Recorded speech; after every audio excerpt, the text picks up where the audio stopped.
everybody, welcome back to the Distressed Princess. It is the first Monday of the month, and that means it's time for the Chic for Cheap challenge. And this is by Christi Creates, and her co-host this month is Crafting with Cass. My inspiration this time was a Boxwood floral arrangement from Kirkland's, and it had a price tag of $29.99. Now, I guess that's not too bad, but I think I can make it cheaper. And I had the perfect thing. I bought these from the Dollar General some time ago. They were on a big, deep clearance sale, so they were less than $1 a piece. And I'm going to use these popsicle sticks for the X's. If you don't have these particular items from the Dollar General, you could definitely make this using the square wooden pieces from the Dollar Tree. To get the length on the box that I needed, I had to pop off the edges of these little frames. And I had trouble with getting this one off, so I just scored the corner with a steak knife. You should probably use something like if you have a utility knife, that'd be great. And then it popped right off. Remove all of the accessories on these things if this is what you're using. If you're not using these and you're using the square wood pieces from Dollar Tree, then you can skip right over this. You're ready to go. The link for the playlist will be down below in my description box. Make sure you go and check out all these other talented crafters and what they come up with for the Chic for Cheap challenge.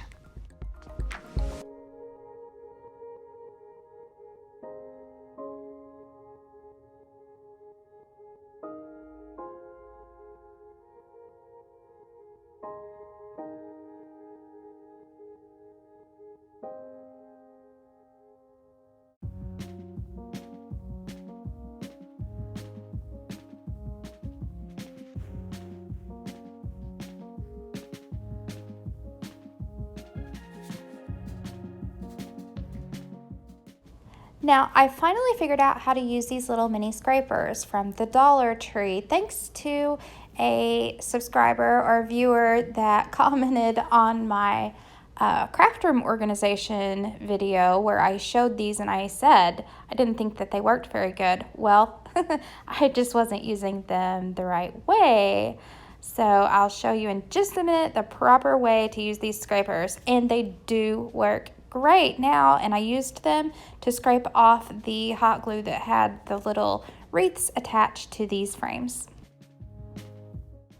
There is a little button on the scraper that if you push it, it allows you to take the blade in and out. And when you purchase these blades, they are put in the dull side facing out. So when you buy them, you have to push this button, take it out, and turn it around and put it inside. And then there's a little back side to that button that you snap it into place, and then it's ready to go.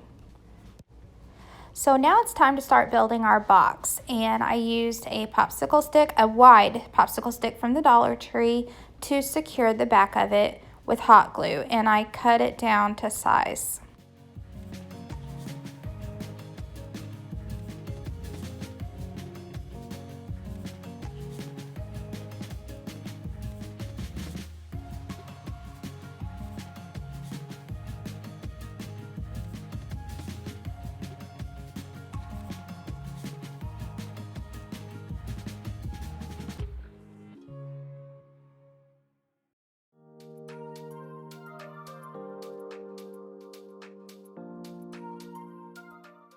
And I did the same thing on the front side with the hot glue and another popsicle stick.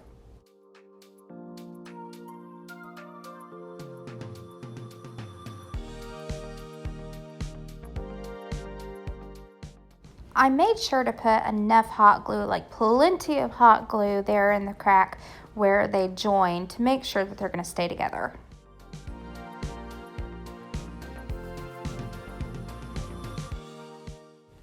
And then repeat this whole step with the other two pieces that will be the other side of the box.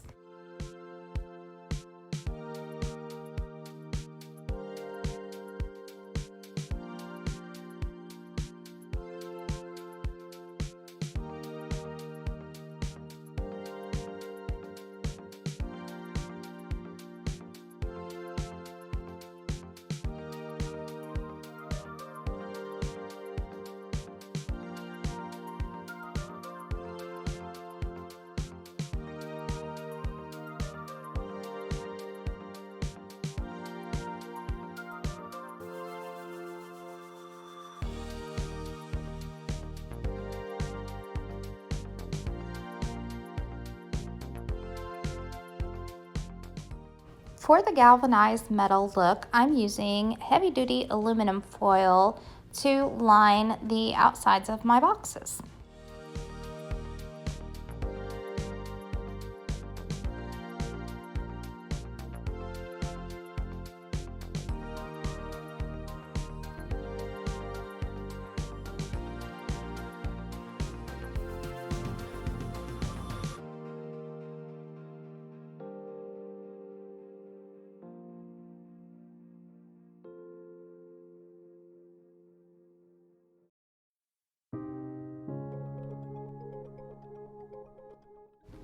After I got my piece of aluminum foil cut, I used the non-shinier side because there's a shiny side and a little bit duller side to aluminum foil, and I used the dull side to be facing out. So once I had it fit inside the box properly and had it trimmed down, because you can see it kind of goes up on the edges, I have to trim that down some.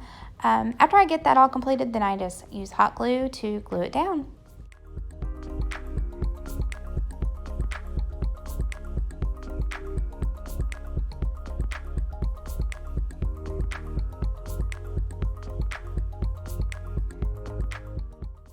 And then of course it's this same process for lining the end pieces of the box.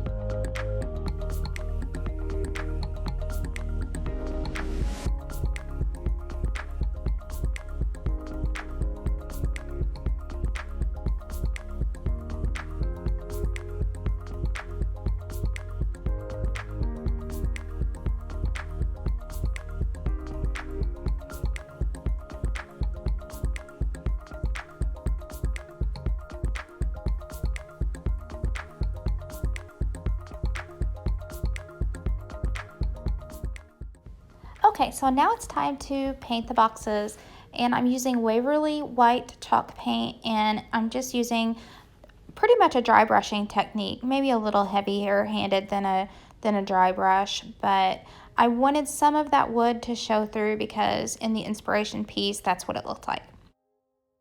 To make the aluminum foil look galvanized, I thought I was going to have to use multiple colors, but in reality, it really only took one.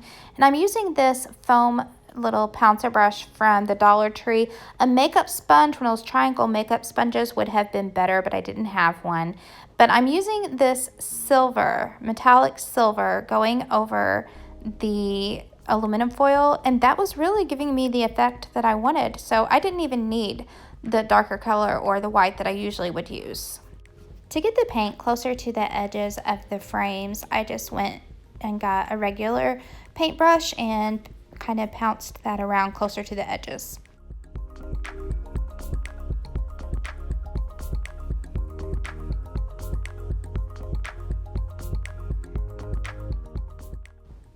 So the easiest thing I could think of to make the X's inside of the box were these large popsicle sticks from the Dollar Tree. And so I'm going to paint those up white, and that's what I'm using.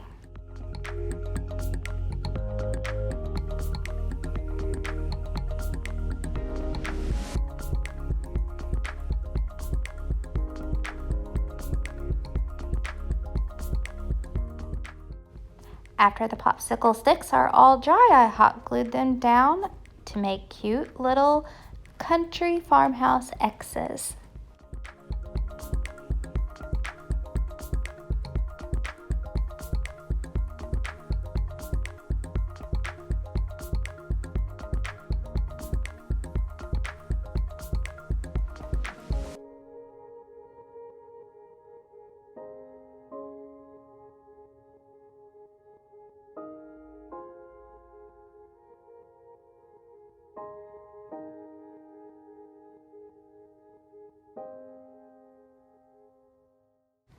To help me keep this box glued together, I'm using Loctite Power Grab construction adhesive, and I'm going to use that in combination with my hot glue so that I get that permanent hold along with the immediate hold.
for the bottom of the box, I just went and found a piece of cardboard. It's actually a mason jar flat that a case of mason jars came in.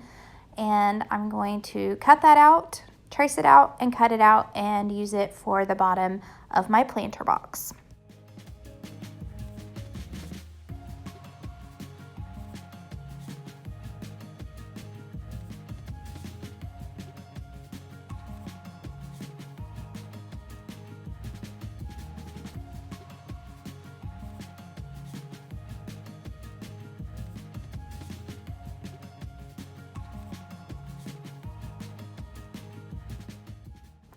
Then I just hot glued around the edge of the cardboard and set my planter box on top.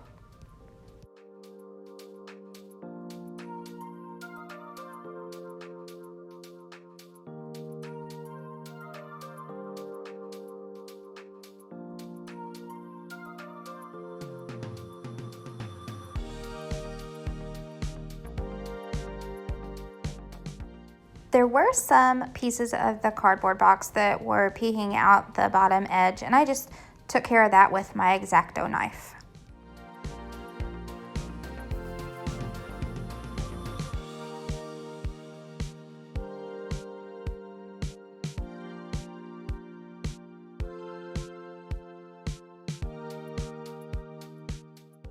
Now the box is done and it's time to fill it, and I have all this floral foam. I didn't even take it out of the plastic this time. It's from the Dollar Tree, and I may reuse it sometime if I ever want to repurpose any of this stuff. So I just put my floral foam inside, filled it with whatever boxwood I had around the house, and this project is done. The final cost of this project for me was less than $10.